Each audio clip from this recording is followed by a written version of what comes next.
Hey everyone, welcome back to the Money Level Show where we think, act, and prosper. This channel focuses on changing financial trajectories and building legacies.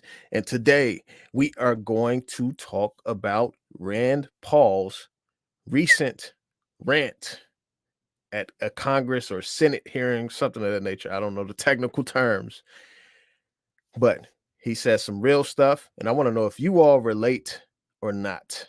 But we're going to get to it right after this interview. Let's go.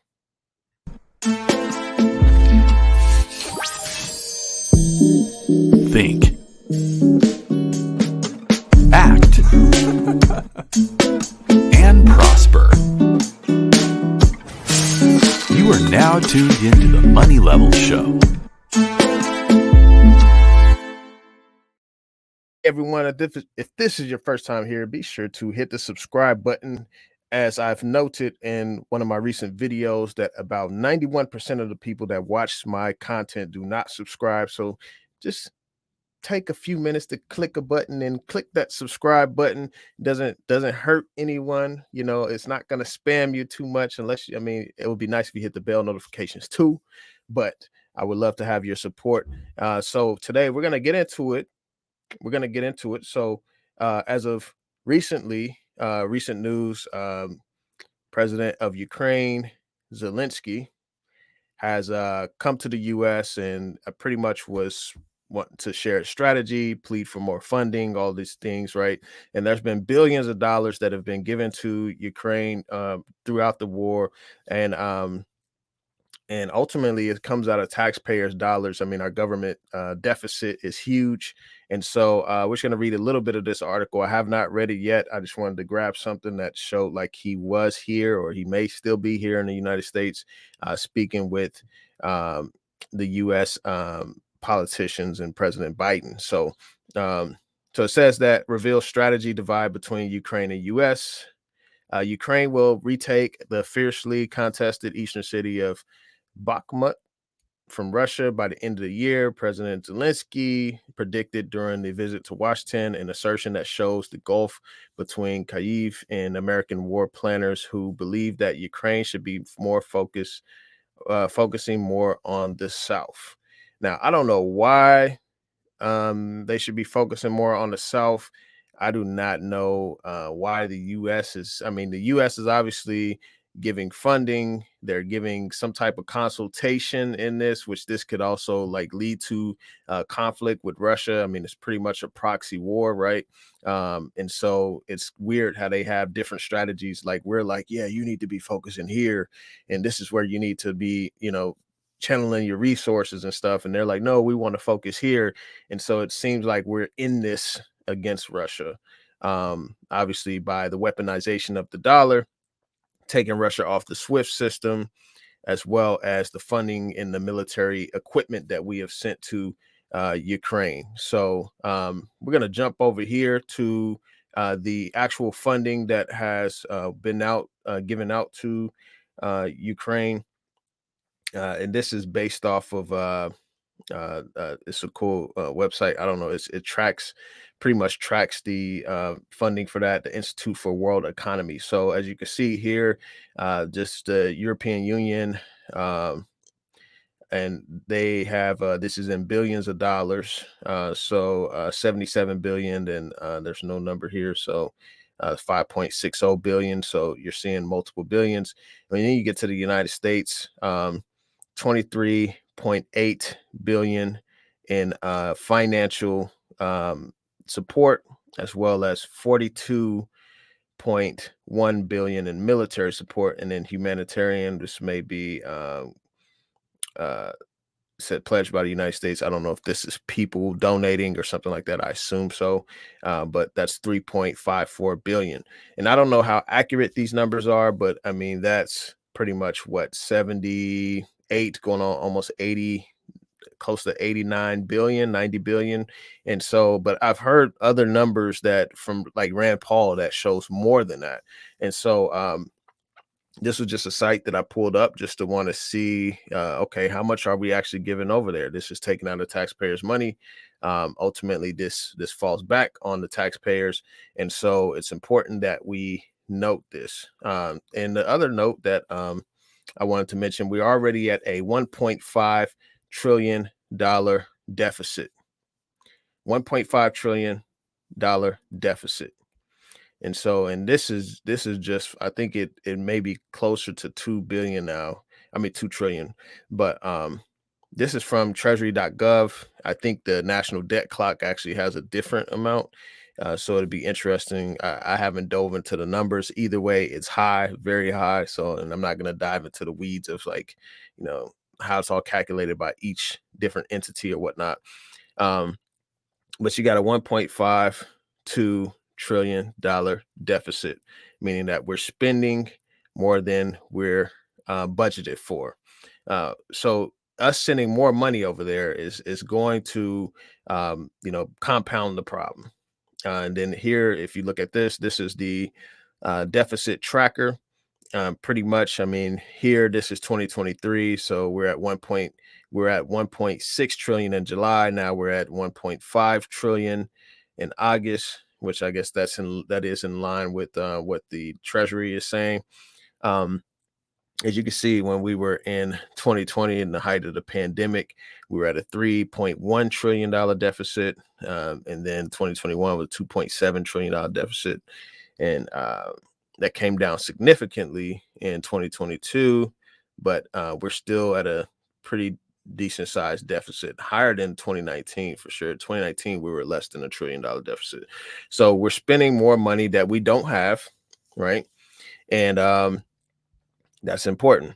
So now we're going to go ahead and jump over to Rand Paul's rant that he went on. Well, it wasn't even a rant. It was very intelligent, very thought out, very well written. So let's go ahead and get into it.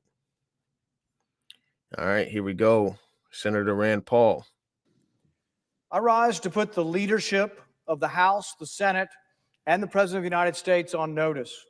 I will not consent to any expedited passage of any spending bill that provides any more American aid to Ukraine. It's as if no one has noticed that we have no extra money to send to Ukraine. Our deficit this year will exceed $1.5 trillion. Borrowing money from China to send it to Ukraine makes no sense. It's not.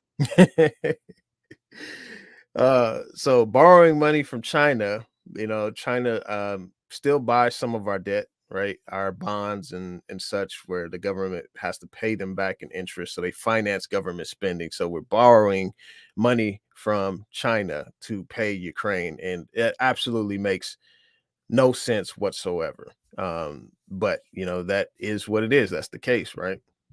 Not as if we have some sort of rainy day fund sitting around, trillions of dollars at a pot of money, and we're just going to send that to Ukraine. We're going to borrow it. When we borrow it and create new money to pay for that borrowing, we create the inflation that is plagued. Yes. So the inflation that has plagued our economy, right? When you create more supply of something, you reduce the value of it. So this money supply reduces the value of the dollar. And like any other asset or whatnot, the more you have, the less scarce it is, the less value it has. So when we're printing all this money, we're going to print the money and such, and we're already at a deficit, right? And I've talked about the competing forces between the Fed and the Treasury. The Treasury is still spending. They're still keeping their entitlements, wanting to send money to Ukraine, military spending and things of that nature. Then you have the Fed, who's tightening by selling government debt off their balance sheet and raising interest rates. And so this is keeping the liquidity of our economy pretty neutral right now, because you have these two forces that are doing the opposite of each other. So that's what I just wanted to share that. Taking our economy. Since the beginning of Russia's war in Ukraine, the American taxpayers provided Ukraine with $113 billion. Over the 583 days of war between February 24th, 2022 and the end of the month, that averages $6.8 billion per month, or $223 million per day. There's a lot of things that we need to fix in our country before we borrow money to try to perpetuate a war in another country. When will the aid requests end? So we got a lot of things to fix in our country. We talk a lot about our natural resources, how, I mean, our oil supply is at a almost a 40-year low inventory. I mean, our inventory is low. I think it's the lowest since 1984, 85. So, I mean, that just shows like, okay, we're depleting our SPR, a strategic petroleum reserve, which is supposed to be used for funding, I mean, for military and things of that nature, and to have like a backup, like a rainy day fund. So we drained that, and then we're not bringing on more supply, right? And we're already having inflation. And so he's like, you know, we're already having these issues. We should be investing in our own supply, our own security and such. And so he's making some good points. When will the war end? Can someone explain what victory in Ukraine looks like? President Biden certainly can't. His administration has failed to articulate a clear strategy or objective in this war, and Ukraine's long-awaited counteroffensive has failed to make meaningful gains in the East. With no clear end in sight, it looks increasingly like Ukraine will be yet another endless quagmire funded by the American taxpayer. Mm, mm, mm. Phew. That was pretty intense. So what is the strategy here? Do any of you know, anyone that's watching right now, what is the strategy here? What is the purpose? What does victory look like? We're not hearing any of that. All we're hearing is that aid is being sent over. You know, this aid is funded from our taxes, right? We go to work every day. Some people got harder jobs than others. Some people make more money than others and get taxed more, you know. So like this money is going to over to Ukraine. And I'm not saying that the Ukrainian people, you know, should you know, don't deserve to be helped in whatever way that looks like, right? Whatever way that should look like, I would say that. But there's no audits of the money, like there's no reports of like, okay, the strategy is working, da da da. What is the strategy? You know, and so like it seems like we're just sending money into a black hole that's just never going to get back, and it's just going to accumulate to government debt, the government budget deficit, and we're not going to see like what results are we seeing. You know, so I mean, that's some important points there. That's why public support for the war is waning. A CNN poll from August shows that a majority of Americans now oppose Congress authorizing additional funding to Ukraine. And now there are those in the Senate who would refuse to listen to these voices coming from a war-weary nation, and who would hold the federal government hostage by inserting $24 billion more for Ukraine. They're talking about saying the only way government stays open, the only way we avoid a shutdown is by shoveling more American taxpayer dollars to Ukraine. They're going to link keeping the government open with more money to Ukraine, and I'm here to say that I'm not going to agree to it, and I will not let them shut down the government simply because they want to send more of your hard-earned tax dollars to Ukraine. Yeah, so he's like right now there's a looming government shutdown, and he's saying that they're going to try to link that with whatever money they get approved to raise or whatnot. They're going to link that with sending more funding over to Ukraine, and that may come up in a proposal or something with the Democrats and the Republicans and such. And so he's saying like he's not going to stand for that. Either the American people fund an endless war in Ukraine, or the uniparty. Are you sick of having issues with your webinars, wasting tons of time on troubleshooting with attendees? Threatens to shut down the government. This is a clear dereliction of duty, and I will not stand for it. Colleagues, as representatives of the American people, you should not stand for it either. The bill that comes for us should be about funding our government, not somebody else's government. I will not give consent to a bill that includes funding for Ukraine in keeping our government open. As elected officials, we have an obligation to pursue a foreign policy that advances the security and prosperity of our country. Funneling billions of dollars that have to be borrowed into the meat grinder of eastern Ukraine does neither. The longer this conflict continues, the greater the risk that miscalculation or purposeful escalation draws the United States into direct conflict with Russia. Russia's military may have a bloody nose, but Moscow still maintains the largest nuclear arsenal in the world. Let's not pretend that the U.S. involvement in this war comes without risks. If that's all right, so he's making some really good points here, because Russia still has a lot of production of your enriched uranium, right, which is fueled and becomes nuclear energy at some point. But they have a lot of enriched uranium. I think they make up 30 to 40% of the world's supply of enriched uranium. And we're not in position to compete with that. I mean, we import a lot of our resources, right? When we can make the resource or produce the resource here in our own nation. So, and obviously the risk of, them wanting to, challenge us. I mean, because the tensions between the U.S. and Russia has gone back for decades, if not, a century or more. It's not bad enough. We lack effective oversight mechanisms to ensure that the hard-earned American tax dollars don't fall prey to waste, fraud, and abuse. For over a year now, I have been asking for a special inspector general to make sure they're not stealing our money. We've had one in Afghanistan, and he and his team of economists and technicians have overseen and found billions of dollars worth of waste that they've saved. We need the same thing in Ukraine, a special inspector general to make sure they're not stealing our money. When that has come before a vote in the Senate, the majority party in here says, no, we just want to spend the money. We don't care. Some Republicans have gone along with this as well, and they have voted against an inspector general. It is a terrible abuse of our spending authority to spend money overseas in a war and not make sure that they're not stealing it. So in addition to the colossal cost of the war, we end up paying a corruption tax. Ukraine is one of the most corrupt countries on the planet, maybe second only to Russia. Corruption runs deep in Ukraine, and there's plenty of evidence that it has run rampant since Russia's invasion. As President Zelensky landed in New York earlier this week, we learned that corruption concerns in Ukraine's Ministry of Defense resulted in the firing of 6 deputy defense ministers.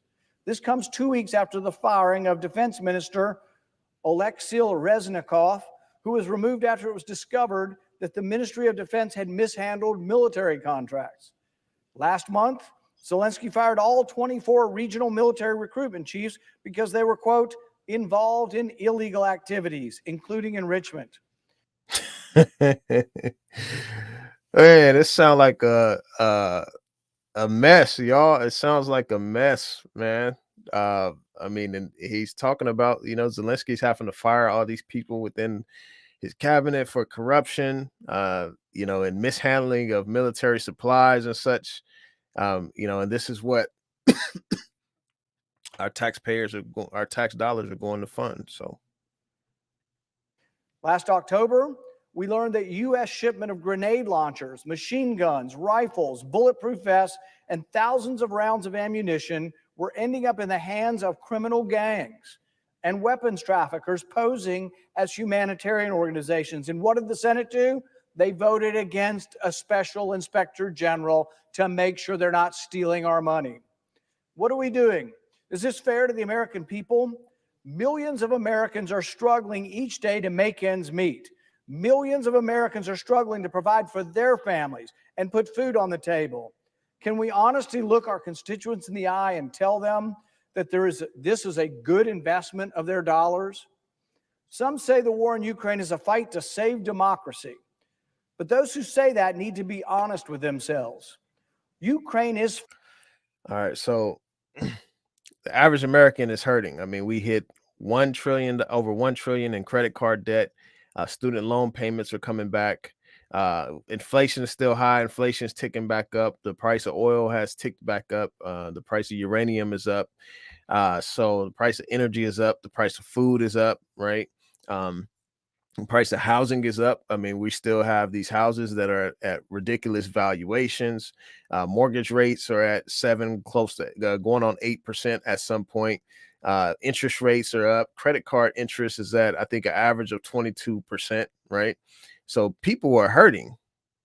People are financially hurting. Their dollar is not getting them as much as it did before, right?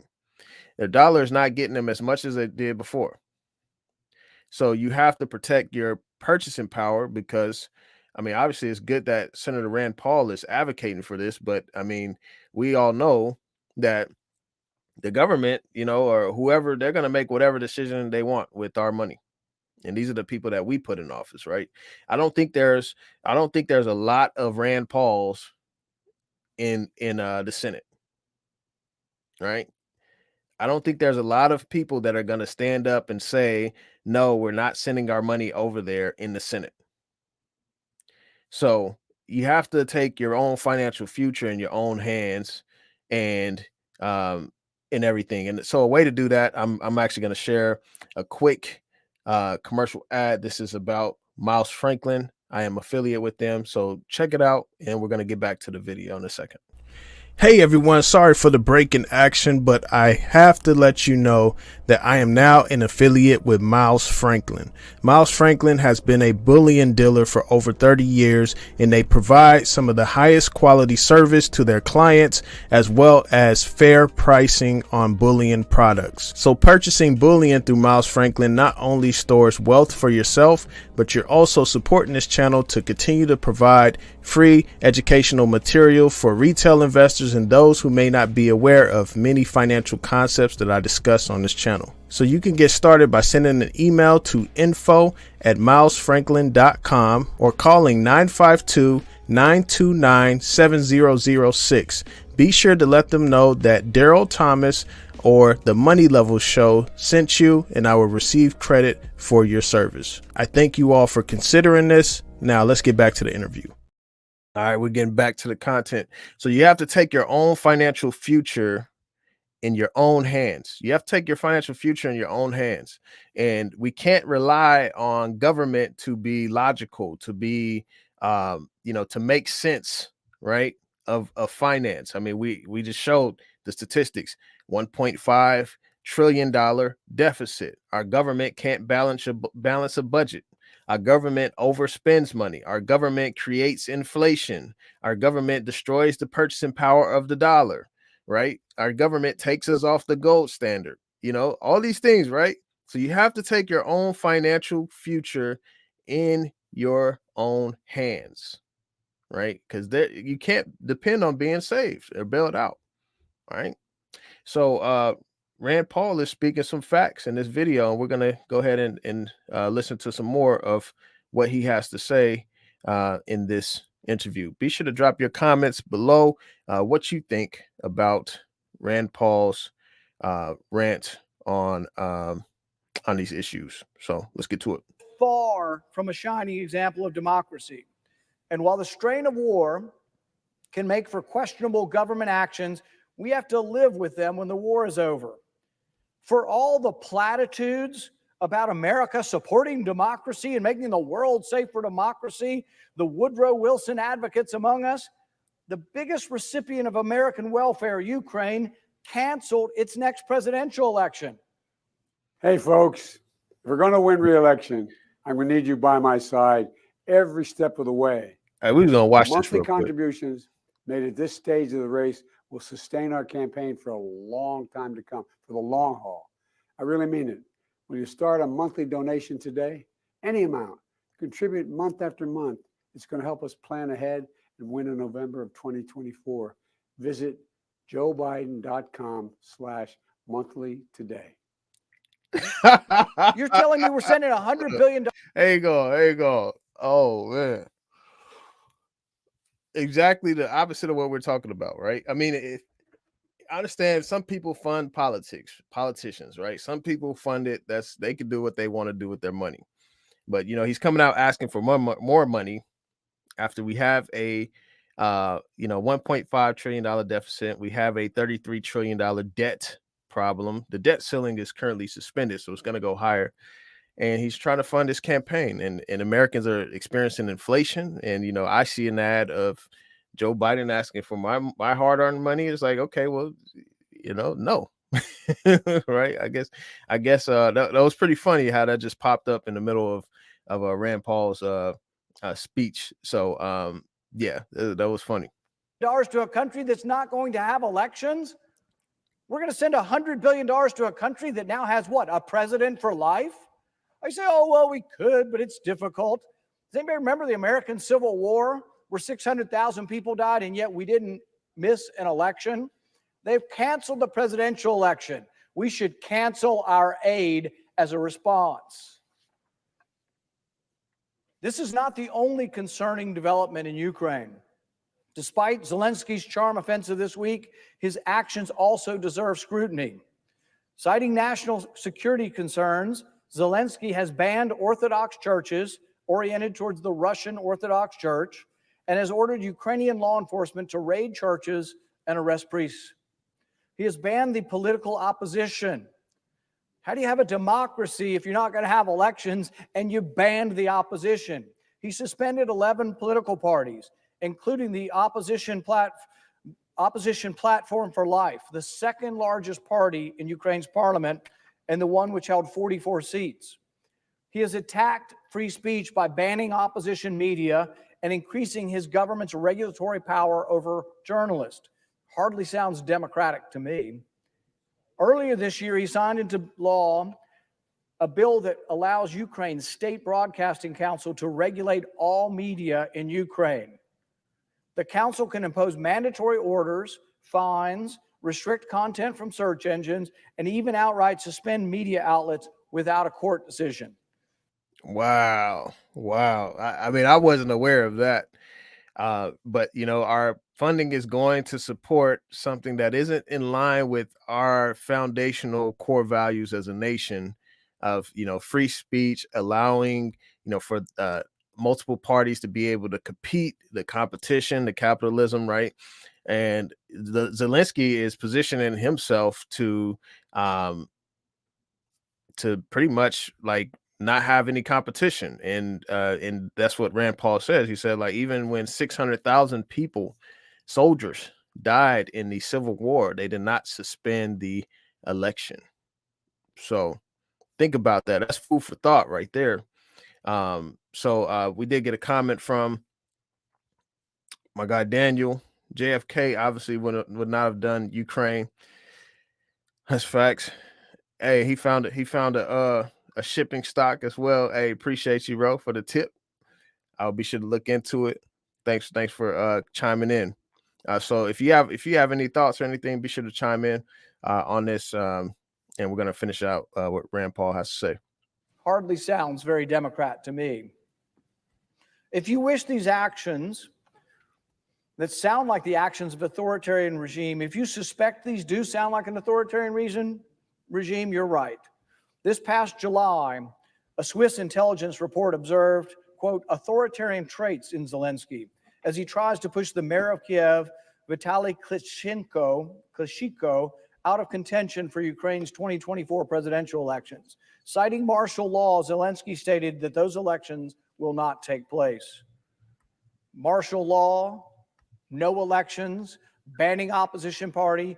This is where your $100 billion has gone, and they're not done. We don't have the money. The money's being borrowed. We borrow the money from China to send it to Ukraine. In 2021, Zelensky fired multiple government officials, including his prime minister, for investigating a Ukraine oligarch who just happened to be a key backer of Zelensky's presidential campaign. The United States placed sanctions on this oligarch for his involvement in significant corruption, and earlier this month, he was finally arrested. Clearly, Ukraine and the regime are not paragons of democracy. Yeah. Man, he's saying some real stuff right there. You know, obviously, you know, this is why I don't trust government. This is why I don't trust government. You know, I've had Rick Rule on multiple times. He talks about, and he's on LinkedIn, and he goes in on government. And this is why I don't trust government. You know, I mean, it's a lot of political games. They use our money the way they want to, right? And you don't have as many stand-up guys like Rand Paul that's going to stand up and challenge the status quo and tell the truth. So, you know, yeah, it's just disheartening for sure. And that's why I don't put my faith in the government. My faith is in God, and my faith is in my own ability to be self-sufficient and to protect my own purchasing power, prepare for the worst, hope for the best, and things of that nature. So be sure to hit the like button, subscribe button. I thank you all for chiming in today. Those who have watched, I've seen quite a few viewers on, no comments, but hopefully you'll hit the subscribe if you're not. And you all have a blessed weekend, and think about, your financial future and how you want to position yourself to be protected from these risks of people misusing our money. Because, I mean, ultimately, I actually wanted to share this really quick. Many people are not supportive of the funding that is going to Ukraine. And so this was the poll that Rand Paul mentioned. Majority of Americans oppose more U.S. aid for Ukraine and war with Russia. This was on August 4th.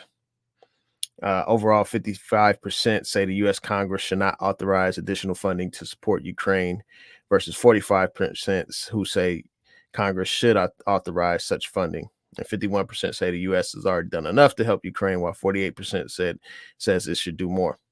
I think this 48% does not know the financial state of our nation, or maybe they aren't hurting enough. Maybe their pockets aren't hurting enough. They could be compassionate, right? But they're willing to give this cost over to their kids and their grandchildren as the national debt just continues to skyrocket, as the budget deficits continue to skyrocket. I don't know what they're thinking, right? But 55% say we shouldn't send any more money. But are their voices going to be heard? Are their voices going to be heard? This is why I don't trust governments. All right, you all have a good day. Have a blessed weekend. Y'all take care. Peace.